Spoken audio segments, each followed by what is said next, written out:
కాకపోయినా పత్రికల్లో కొన్ని కథనాలు వస్తున్నాయి. ఆ కథనాలు వాస్తవం కాదు అని చెప్పదలుచుకున్నాం. గత ప్రభుత్వంలో కేవలం కేంద్ర ప్రభుత్వం మన్మోహన్ సింగ్ గారు ఉన్నప్పుడు చేసినటువంటి రుణమాఫీ తప్ప ప్రత్యేకంగా ఏ రాష్ట్ర ప్రభుత్వాలు కూడా రుణమాఫీ చేయలే. అయితే 2014-15లో వచ్చినటువంటి టీఆర్ఎస్ ప్రభుత్వం ₹1,00,000 చేస్తామని చెప్పారు. కానీ 18 వరకు కూడా కేవలం 4 విడతలుగా మొదటి సంవత్సరం 25,000, రెండో సంవత్సరం 25,000, మూడో సంవత్సరం 25,000, నాలుగో సంవత్సరం 25,000 చేశారు. అది రైతుకి ఎటు ఉపయోగపడలేదని, దానివల్ల కేవలం వడ్డీలకే ప్రభుత్వం ఇచ్చినటువంటి సొమ్ము సరిపోలేదు, కాబట్టి రుణమాఫీ సక్రమంగా జరగలేదు అనేటటువంటి భావన రైతాంగంలో ఉంది. మళ్ళీ 18 ఎన్నికల్లో కూడా ఆ రాజు పార్టీ ఆ ప్రభుత్వం మళ్ళీ ₹1,00,000 మేము మాఫీ చేస్తామని చెప్పారు. 18లో వచ్చినటువంటి ప్రభుత్వం మళ్ళీ 19 చేయలేదు, 20 చేయలేదు, 21లో కూడా చేయలేదు. 22లో కూడా ఎన్నికల ముందు ₹1,00,000కి సంబంధించి ఓఆర్ఆర్ని అది ప్లెడ్జ్గా పెట్టి, లేకపోతే కొన్ని సంవత్సరాలకి తెగనమ్మి, అది బంగారు బాతు, ప్రతి సంవత్సరం ఇన్కమ్ వస్తుంది అది ఓఆర్ఆర్. అటువంటి దాన్ని ఒకేసారి కోసుకు తిని అందుట్లో కూడా కేవలం 7,000 కోట్లకే దాన్ని బేరం పెట్టి ఎన్నికల నోటిఫికేషన్ కొంచెం ముందు ₹1,00,000 రుణమాఫీకి అని చెప్పి జమ చేశారు.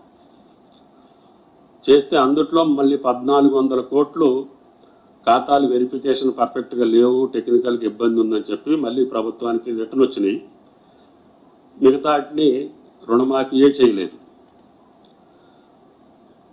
అది గత ప్రభుత్వం యొక్క పద్ధతి. కేంద్ర ప్రభుత్వం కూడా ఏనాడు కూడా రైతు యొక్క ఆదాయాన్ని రెట్టింపు చేస్తున్నటువంటి కేంద్ర ప్రభుత్వం రైతాంగానికి వ్యతిరేకమైనటువంటి చట్టాలు తీసుకొచ్చి కొన్ని వందల మంది, కొన్ని వేల మంది రైతులు కొన్ని నెలలుగా ఆ చట్టాలను రద్దు చేయమని చెప్పి కోరినప్పటికీ అనేక నెలలు రైతులు ఆకలి మంటలతో చనిపోయేదాకా ఉద్యమం చేసినటువంటి రైతులు మరణించేదాకా చూస్తూ కూర్చున్నటువంటి ప్రభుత్వం ఈనాడు రుణమాఫీని ప్రశ్నించడం కానీ, లేకపోతే అనుమానించడం కానీ, లేకపోతే అసత్యం ఆరోపణలు చేయటం కానీ ఆ రెండు ప్రభుత్వాల్లో ఉన్న పెద్దలకి మంచిది కాదు అని చెప్పి విజ్ఞప్తి చేయదలుచుకున్నాం.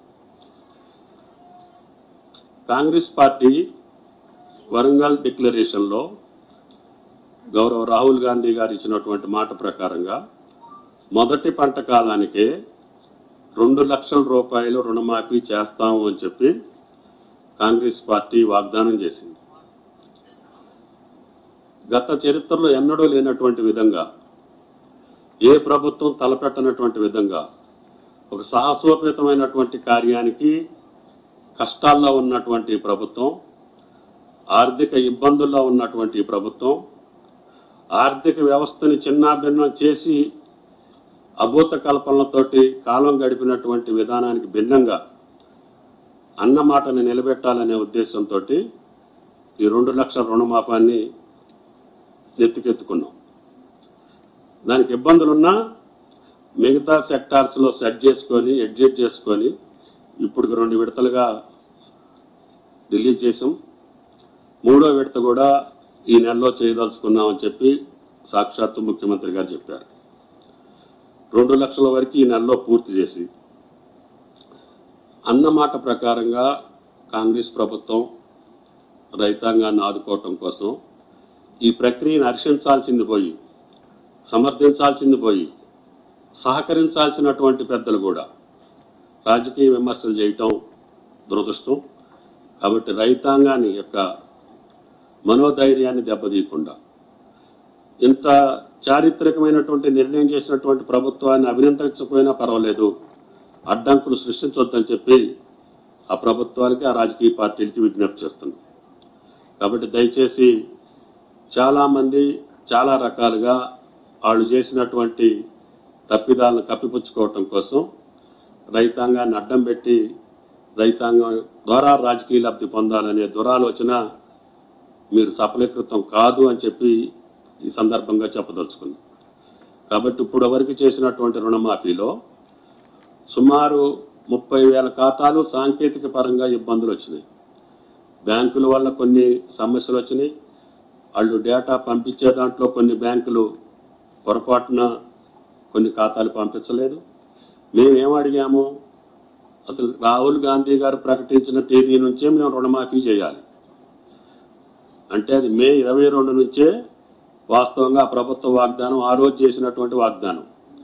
అయినా సరే మేము దానికి కట్టుబడి ఉండకుండా గత 5 సంవత్సరాల్లో ఉన్నటువంటి పంట రుణాలు తీసుకున్నటువంటి రైతుల యొక్క ఖాతాలు మాకు పంపించమని చెప్పి 32 బ్యాంకుల్ని మేము ఆదేశించాం ప్రభుత్వ పరంగా. వాళ్ళు పంపించినటువంటి ఖాతాలు గత రుణమాఫీలో అయ్యే పంపించారు. కుడి ఎడంగా మళ్ళీ మొన్న కూడా మాకు పంపించినటువంటి ఖాతాల్లో సుమారు 40 లక్షల వరకు ఖాతా నెంబర్లు పంపించారు. 25-26 వేల కుటుంబాలు ఉన్నాయి అందులో. మేము ఆ రోజు కూడా చెప్పాం, రైతు కుటుంబాలని రుణ విముక్తులు చేస్తాము, 2 లక్షల లోపు ఉన్నటువంటి పంట రుణాలని మేము మాఫీ చేస్తామని చెప్పాం. దానికి కట్టుబడి ఉన్నాం. కాబట్టి మొదటిసారి 0 నుంచి 1,00,000 వరకు చేశాం. రెండోసారి 0 నుంచి 1,50,000 చేశాం. రేపు కొద్ది రోజుల్లో ముఖ్యమంత్రి గారి ద్వారా మళ్ళీ 0 నుంచి 2 లక్షలు చేస్తాం. ఇది అయిన తర్వాత మిగతా ఏదైతే బ్యాంకులు చేసిన తప్పిదం కావచ్చు, లేకపోతే ఎర్రర్స్ కావచ్చు, ఆధార్ నెంబర్లు తప్పు కావచ్చు, లేదు స్పెల్లింగ్ మిస్టేక్స్ కావచ్చు, సాంకేతిక పరంగా ఏ తప్పులున్నా మా యంత్రాంగాన్ని ఆ ఖాతా నెంబర్లు ఇచ్చి మాకేదైతే అప్పు ఉన్నాయని చెప్పిన ఖాతాలు ఒక పక్కన ఉంటాయి, అదేవిధంగా అప్పు తీర్చినటువంటి ఖాతాలు కూడా ఇన్ఫర్మేషన్ మా దగ్గర ఉంది. తీర్చలేని ఏమన్నా ఉంటే సాంకేతిక కారణాల వల్ల మా ఏఓలు ఏఈఓలు వెళ్ళి ఆ ఎర్రర్ని సెట్ చేసి ఆ ఖాతాలో మేము ఆ అమౌంట్ వేసే బాధ్యత ఈ ప్రభుత్వానికి. పాస్బుక్ లేకపోయినా వైట్ కార్డు ద్వారా చేశాం. వైట్ కార్డు లేకపోయినా పాస్బుక్ ఉన్నటువంటి రైతుని పాస్బుక్ ద్వారా కుటుంబ నిర్ధారణ చేసి ఆ కుటుంబానికి కూడా వేస్తాం. ఇప్పుడు సుమారు ఫస్ట్ దాంట్లో 17,000 అకౌంట్లు ఎర్రర్ వచ్చింది. ఇప్పటికే 10,000 అకౌంట్స్ని సెట్ చేశాం. ఎందుకంటే అధికారులు ఈ ప్రయత్నంలో ఉన్నారు కాబట్టి రేపు 2 లక్షల రుణమాఫీ అయిపోయిన తర్వాత వాళ్ళకి అధికారికంగా మా కింద అధికారులకు ఇచ్చి ఏ బ్యాంకులో మనకు వచ్చినటువంటి లిస్టులో ఇంకెంతమంది రైతులకి రుణమాఫీ జరగాలో అది జరిపించేటటువంటి బాధ్యత వ్యవసాయ శాఖ తీసుకున్నది. కాబట్టి ఎవరికి అపోహలు అక్కర్లేదు, దాని మీద ఆందోళన కూడా అవసరం లేదు. కాబట్టి ఆందోళన చెందేటటువంటి పార్టీలకు కానీ పెద్దలకు కానీ మీ హయాంలో కానీ ఇప్పుడు అధికారంలో ఉన్నటువంటి కేంద్ర ప్రభుత్వం కూడా వీటి గురించి పట్టించుకోకుండా, వీటి గురించి ఆలోచన చేయకుండా దీంట్లో కోడిగుడ్డు మీద ఏకల బీకాలనుకుంటే అది మీకు సాధ్యం కాదు అని చెప్పి కాంగ్రెస్ పార్టీ ప్రభుత్వం చెప్పదలుచుకుంది. కాబట్టి మాకు ఉన్నటువంటి సమయాన్ని తప్పకుండా సద్వినియోగం చేసుకొని మాకు వచ్చినటువంటి బ్యాంకు ఖాతాలందరికీ ఏ ఎర్రర్ ఉన్నా, అది టెక్నికల్ మిస్టేక్ ఏ రూపంలో ఉన్నా అది సెట్ చేసుకునేటటువంటి బాధ్యత మా వ్యవసాయ శాఖ తీసుకొని అందరికీ రుణమాఫీ చేసేటటువంటి బాధ్యతను మేము తీసుకున్నాం. కాబట్టి రైతాంగం ఒకరోజు ఆలస్యం అవ్వచ్చు, మీరు చేసిన తప్పిదం వల్ల కావచ్చు, లేదు బ్యాంక్ అకౌంట్లో వచ్చిన తప్పిదం వల్ల కావచ్చు, లేకపోతే సాంకేతిక పరమైనటువంటి ఆధార్ నెంబర్లో వచ్చినటువంటి తేడాలు కావచ్చు, వీటన్నిటినీ కూడా సరిచేసి అందరి ఖాతాల్లోకి ఈ యొక్క రుణమాఫీని సంపూర్ణంగా పూర్తి చేస్తామని చెప్పి విజ్ఞప్తి చేస్తున్నాం. రెండోది, వీలైతే ముఖ్యమంత్రి గారు 14న మళ్ళీ రాష్ట్రానికి వచ్చే అవకాశం ఉంది. స్వాతంత్ర దినోత్సవం రోజున వైరాలో అంటే ఆ రోజున గోదావరి జలాలు కూడా ఖమ్మం జిల్లాకి విడుదల చేసే సందర్భాన్ని పురస్కరించుకొని ముఖ్యమంత్రి గారి సభలో ఈ యొక్క 2 లక్షల రుణమాఫీని కూడా అనౌన్స్ చేయించాలనేది ప్రభుత్వం యొక్క కోరిక. కాబట్టి 3వ విడత 2 లక్షల లోపు ఉన్నటువంటి రుణాలన్నీ కూడా స్వాతంత్ర దినోత్సవం రోజునే గౌరవ ముఖ్యమంత్రి గారితో అనౌన్స్ చేయించాలనేది వ్యవసాయ శాఖ యొక్క ఆలోచన. దానికి తప్పకుండా ప్రయత్నాలు జరుగుతున్నాయి. దాన్ని ఆ రోజున సఫలీకృతం చేయాలనేది మా కోరిక. మిగతా అన్నీ కూడా నేను చెప్పినటువంటి ఎర్రర్స్ అన్నిటినీ సెట్ చేసి తప్పకుండా ఈ కార్యక్రమాన్ని పూర్తి చేస్తామని చెప్పి విజ్ఞప్తి చేస్తున్నా. కొంతమంది ఆధారు లేకపోతే రాని వాళ్ళందరినీ మాకు వాట్సాప్ చేయమని చెప్పి ప్రకటనలు ఇస్తున్నారు. అసలు మీ టైంలో కానటువంటి అప్పు ఏదన్నా ఉంటే వాళ్ళని వాట్సాప్లో మీరు తీసుకొని ఆ అప్పులు తీర్చండి. ముందు మేము తీర్చే కాకపోతే అప్పుడు తెచ్చుకుందరు, కానీ మా ప్రక్రియ పూర్తి కాలేదు. ఈ ప్రక్రియ మధ్యలో నడుస్తుంది. 1,500,000 అయింది, 2 లక్షలు అవ్వాలి. తర్వాత 2 లక్షల పైన కూడా రైతులు చెల్లించగానే మేము కూడా వాళ్ళ బాకీ చెల్లించాల్సిన అవసరం ఉంది. కాబట్టి మా ప్రక్రియ పూర్తి అయింది అని చెప్పిన తర్వాత ఎవరికైనా కాకపోతే అది మీరు తెప్పించుకోండి, వెరిఫై చేయండి, ప్రభుత్వానికి విజ్ఞప్తి చేయండి, మేము దాన్ని పూర్తి చేస్తాం. కానీ మీరు ఇచ్చినటువంటి వాగ్దానాలలో కానటువంటి నెంబర్లు ఏమన్నా ఉంటే 2018 కంటే ముందు కానీ లేకపోతే 23 కంటే ముందు మీ ప్రభుత్వ కాలంలో కానటువంటి రుణమాఫీ ఉంది కదా, అవి తెప్పించుకొని వాటిని క్లియర్ చేస్తే సంతోషిస్తారని చెప్పి ఆ ప్రబుద్ధులకి విజ్ఞప్తి చేస్తున్నా. కాబట్టి అన్నీ తెలిసి అన్ని రంగాల్ని విచ్ఛిన్నం చేసి విధ్వంసం చేసి ఈరోజు అది బాగలేదు ఇది బాగలేదంటే ఏది బాగలేదన్నా దానికి మూల కారణం మీరే తప్ప వేరేది కాదు. దాని యొక్క డీటెయిల్స్ తీసుకుంటే డిసెంబర్ 9, 23 కంటే ముందు జరిగినటువంటి అరిష్టం, అరాచకం, అవినీతి తప్పితే ఈ ప్రభుత్వ కాలంలో ఏ పొరపాటు జరగకుండానే ముందుకు పోవాలనేది ఈ ప్రభుత్వం యొక్క ఆలోచన. వీలైనంత కాడికి భగవంతుడు ఇచ్చినటువంటి శక్తి మేరకి ఈ ప్రక్రియ పూర్తి చేసి ఇంకా మిగిలినటువంటి కార్యక్రమాలు కూడా మేము మాటిచ్చాం. అది రైతు భరోసా ఉంది, అది కూడా మీ అందరి విఘ్నులతోటి పెద్దలతోటి డిస్కస్ చేస్తున్నాం.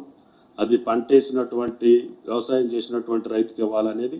రెండోది మీరు తీసేసినటువంటి ఇన్సూరెన్స్ పథకం, పంటల బీమా పథకం కూడా ఈరోజు రైతుకి అకాల వర్షాలు కావచ్చు, ఏ రకమైనటువంటి ప్రకృతి వైపరీత్యాల వల్ల జరిగిన నష్టాన్ని కూడా తీర్చాలి అని అంటే ప్రభుత్వ పరంగా సాధ్యం కాదు. కాబట్టి తప్పకుండా పంటల బీమా పథకాన్ని ప్రతి రైతుకి అన్వయించేటట్టుగా, ప్రతి రైతు దానివల్ల లాభం పొందేటట్టుగా, ఏ కారణం చేత పంట నష్టపోయినా తద్వారా రైతుకి పంట నష్టపరిహారం ఇవ్వాలని చెప్పి ఇన్సూరెన్స్ పథకాన్ని కూడా ప్రవేశపెడుతున్నాం. అది కూడా టెండర్ స్టేజ్లో ఉందని అనుకుంటున్నాను నేను. అది కాగానే మళ్ళీ మిమ్మల్ని పిలిచి ఏ పంటలకి ప్రతి రైతుకి గతంలో అప్పు తీసుకున్నటువంటి రైతుకే ప్రీమియం ఉండేది, అది కూడా సక్రమంగా రాలే. కాబట్టి ఆ రైతు ఈ రైతు అనకుండా అందరి రైతులకి మేమే ప్రీమియం కట్టి ఆయన భూమి యొక్క విస్తీర్ణాన్ని బట్టి మేమే ఇన్సూరెన్స్ ప్రీమియం కట్టి ఏ రైతుకి ఏ పంటకి నష్టం వచ్చినా కూడా ఆ రైతును ఆదుకోవాలనేది ఈ పంటల బీమా పథకం యొక్క ఆలోచన. అది కూడా ఈ సంవత్సరం ప్రవేశపెడుతున్నాం. అదేవిధంగా రైతు బీమాని కూడా కంటిన్యూ చేస్తున్నాం. దాంట్లో ఎక్కడా కూడా వేరే ఆలోచన లేదు. ఈ రకంగా మీరు వదిలేసినటువంటి కార్యక్రమాలను కూడా పునరుద్ధరించుకుంటూనే రైతుకు కావాల్సినటువంటి అన్ని కోణాల్లో ఈ ప్రభుత్వం ముందుకెళ్తుంది. కాబట్టి చిల్లర విషయాల కోసం పార్టీని ప్రభుత్వాన్ని బురద జల్లేటటువంటి కార్యక్రమం మేము తీసుకుంటామంటే ఆ బురద మీకే చెల్లుద్ది తప్ప ఈ ప్రభుత్వం మీద పడదు.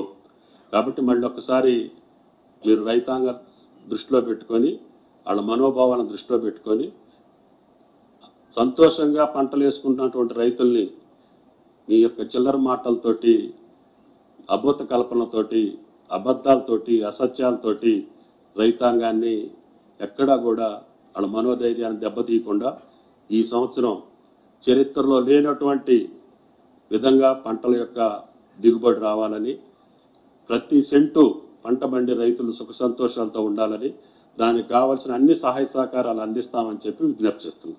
Thank you.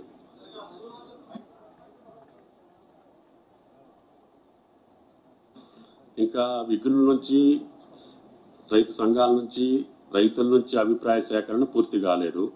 5-6 జిల్లాల వరకే ఉన్నాయి. ఇంకా 3-4 జిల్లాలు వెళ్లాల్సినటువంటి అవసరం ఉంది. శాసనసభ మూలంగా అది పోస్ట్పోన్ అయింది.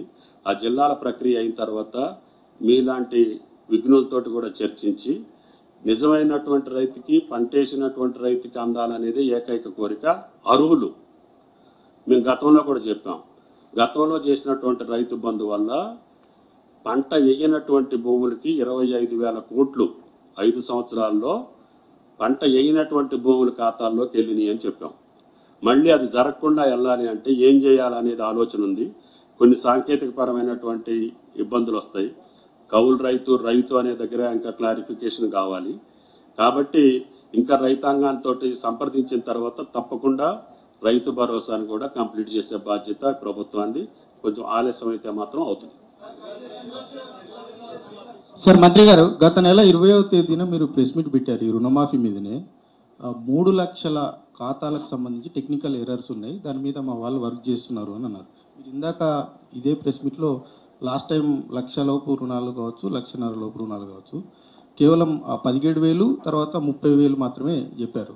3 లక్షల నుంచి అంత 3 లక్షలు చెప్పలేదు. లాస్ట్ టైం ప్రెస్ మీట్ పెట్టినప్పుడు ఆన్ రికార్డ్ మీరు చెప్పారు సార్. చూడండి, రికార్డు ఒకసారి వెరిఫై చేయండి. తప్పు అయితే సరిదిద్దాం. నేను చెక్ చేసి వచ్చినవి అన్నీ కూడా ఎర్రర్స్ ఎన్ని ఉంటాయి. 3 లక్షలే కాదు, 6 లక్షలే కాదు.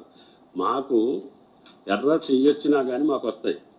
వచ్చినట్టు అన్నింటినీ సరిదిద్దే బాధ్యత నాది. ఆఫ్టర్ 15th అని చెప్పాను. ఫస్ట్ ఎడత అవుతుంది. 17 లక్షలు ఫస్ట్ ఎడతలో వచ్చినాయి. 17,000 రిటర్న్ వచ్చినాయి మాకు. అట్లా 84,000 కోట్లు అమౌంట్ వచ్చింది. దాంట్లో ఇప్పుడు 44 కోట్లు ఇచ్చేసాం. 10,000 ఖాతాలు సెట్ అయినాయి. ఇంకొక 7,000 ఖాతాలు సెట్ చేయాలి. రెండోది ఇంకా రావాల్సి ఉంది. మూడోది రేపు 15 తర్వాత వస్తుంది. వచ్చినాయి అన్నీ చెప్తున్నా మీకు. మాకు బ్యాంకులు ఎవరైతే అప్పు ఉన్నది అని చెప్పి మా దగ్గరకు వచ్చినటువంటి ఖాతా నెంబర్లు ఉన్నాయో అందుట్లో జమ కాని నెంబర్లన్నీ కూడా మా దగ్గరకు వస్తాయి. వాటినన్నింటినీ సాంకేతిక పరంగా సెట్ చేసి ఇచ్చే బాధ్యత వ్యవసాయ శాఖది.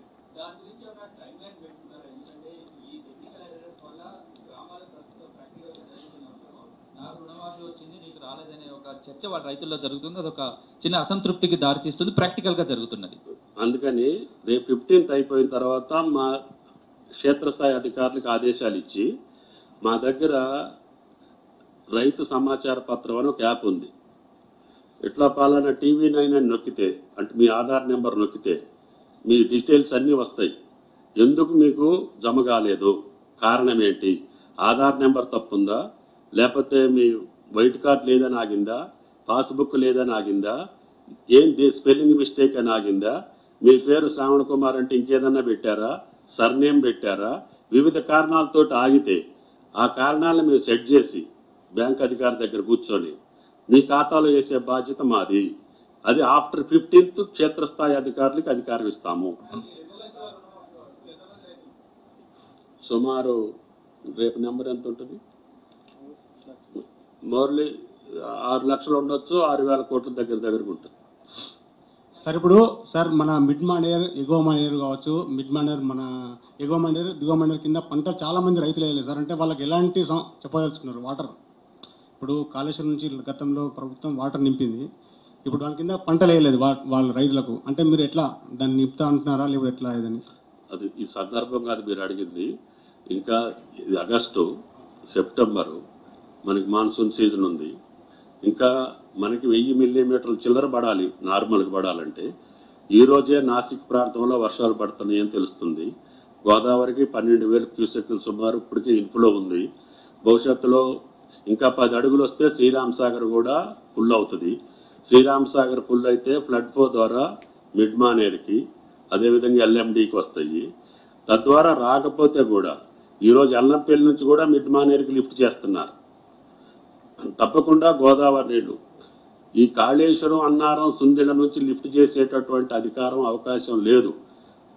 అది నేషనల్ డ్యామ్ సేఫ్టీ అథారిటీ ఇచ్చినటువంటి సూచనల మేరకి మీరు నీళ్లు నింపి లిఫ్ట్ చేస్తే ఆ ప్రాజెక్టులు ఉండకపోవచ్చు. కాబట్టి మొత్తం గేట్లు ఓపెన్ చేసి ఉంచమని చెప్పి highest body of the country వాళ్ళు ఇచ్చిన ఆదేశాల ప్రకారం ఈ ప్రభుత్వం ముందుకు వెళ్ళదలుచుకుంది. మా సొంత తెలివితేటలతో వెళ్ళలేము. కాబట్టి నిపుణులు ఇచ్చినటువంటి మీ బోటి పెద్దలు ఇచ్చినటువంటి ఆలోచనల ప్రకారంగా ముందుకెళ్తాం. రాష్ట్రానికి యూరియా డిఏపి ఎంత రావాలి, ఎందుకు రావట్లేదు? కేంద్రం ప్రతిసారి పంపిస్తున్నామా అని చెప్తుంది, వాటిని ఏమన్నా పక్కదారి పట్టిస్తున్నారా దానికి సంబంధించి? గోపి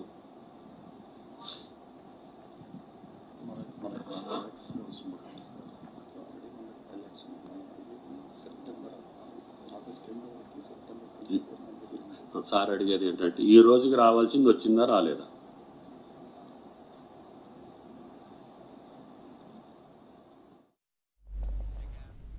ఒక బ్రేక్ తీసుకుందాం. Stay with us.